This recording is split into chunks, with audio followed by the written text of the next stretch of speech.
कम से कम 295 सीटें प्लस 295 से ज़्यादा आएंगे, कम तो नहीं आएंगे। ये हमने आकलन किया कि सभी हमारे नेताओं से पूछने के बाद ये एक आंकड़ा हमारे पास मिला है। लोकसभा चुनाव के 7वें चरण यानी अंतिम चरण का आज चुनाव संपन्न हुआ। 4 जून को वोटों की गिनती होगी और फिर मालूम होगा कि किस पार्टी को कितनी सीट आई। तमाम बड़े चैनलों ने, छोटे चैनलों ने सर्वे किया है और उसी आधार पर उन्होंने एग्जिट पोल पेश किया है। फाइनल रिजल्ट तो 4 को होगा।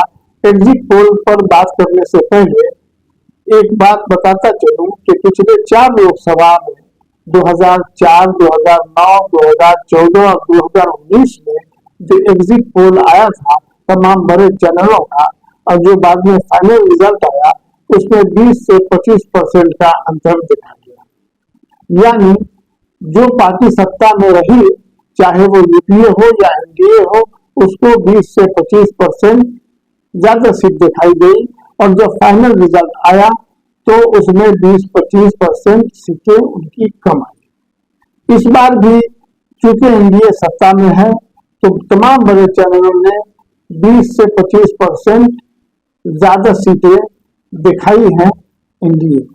ऐसा जब छोटे चैनलों के सर्वे और उनके एग्जिट पोल को हम देखते हैं तो महसूस होता है। अगर ये परंपरा रही है तो 20-25% आगे पीछे हो सकता है, तो उन सर्वे में से 20-25% माइनस करके भी देखा जा सकता है। छोटे चैनलों ने आमतौर पर इंडिया गठबंधन को बहुमत मिलता हुआ दिखाई दिया या बहुमत से थोड़ा पीछे रखा है और ऐसे में लगता है कि इंडिया गठबंधन की सरकार बन सकती है, क्योंकि महाराष्ट्र, हरियाणा, दिल्ली, पंजाब, यूपी और बिहार में एनडीए की सीटें कम होनी लाजमी है, लेकिन उसकी भरपाई कहीं से होती दिखाई नहीं दे रही। इसलिए लगता है कि जो छोटे चैनलों का सर्वे है वो ज्यादा सच्चाई के करीब नजर आता है।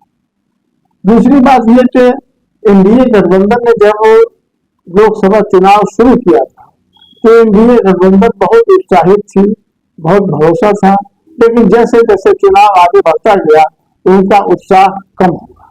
दूसरी तरफ इंडिया गठबंधन जो पहले और दूसरे चरण में मायूस नजर आ रही थी, जैसे जैसे चुनाव आगे बढ़ता गया उनमें उत्साह देखने को मिला, लोगों की भीड़ देखने को मिली, उनकी रैली। और उसका सबूत एक ये भी है कि कांग्रेस अध्यक्ष खड़गे ने आज एक मीटिंग बुलाई और मीटिंग में उन तमाम गठबंधन के सहयोगियों को बुलाया और बातें की। प्रधानमंत्री का उम्मीदवार कौन हो सकता है इस पर भी बात हुई, आगे की रणनीति क्या हुई इस पर भी बात हुई और उन्होंने तमाम जनता को भरोसा दिलाया है कि इंडिया गठबंधन की सरकार बन रही है। और 7 जून आंध्र प्रदेश को देखते हैं तो वाई साहब एक ऐसे नेता हैं जो बहुत प्रभावी हैं और अच्छी खासी सीट जीतने की संभावना भी उनकी है। वो भाजपा के साथ नहीं है, तो ऐसा लगता है कि इंडिया गठबंधन को उनका भी समर्थन देर सवेर मिल सकता है। इन तमाम बातों को देखते हैं और इस पर गहन विचार विमर्श करते हैं तो ऐसा लगता है कि इंडिया गठबंधन की सरकार बन रही है, बन सकती है। 4 जून को जब वोटों की गिनती शुरू होगी तो कौन सी पार्टी आगे होगी, कौन सी पीछे होगी, कौन सरकार बनाने के करीब पहुंचेगी, कौन सरकार बनाने से दूर रहेगी, ये तो 4 जून को पता चलेगा। लेकिन एक संयोग जो होता है एग्जिट पोल को देखकर बातें करने का, वो बातें मैंने आपके सामने रखी हैं। मेरा अनुमान अपना कहता है कि इंडिया गठबंधन की सरकार बनेगी, थोड़ी सीटों की कमी होगी। तो मैंने जैसा अभी बताया कि कुछ दल हैं जो इंडिया गठबंधन को समर्थन दे सकते हैं।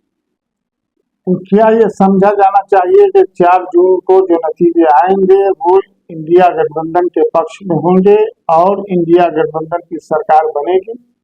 प्रधानमंत्री कौन होगा इस पर अभी बात नहीं हुई है, लेकिन संभवतः लगता है कि राहुल गांधी को उम्मीदवार प्रधानमंत्री का बनाया जा सकता है।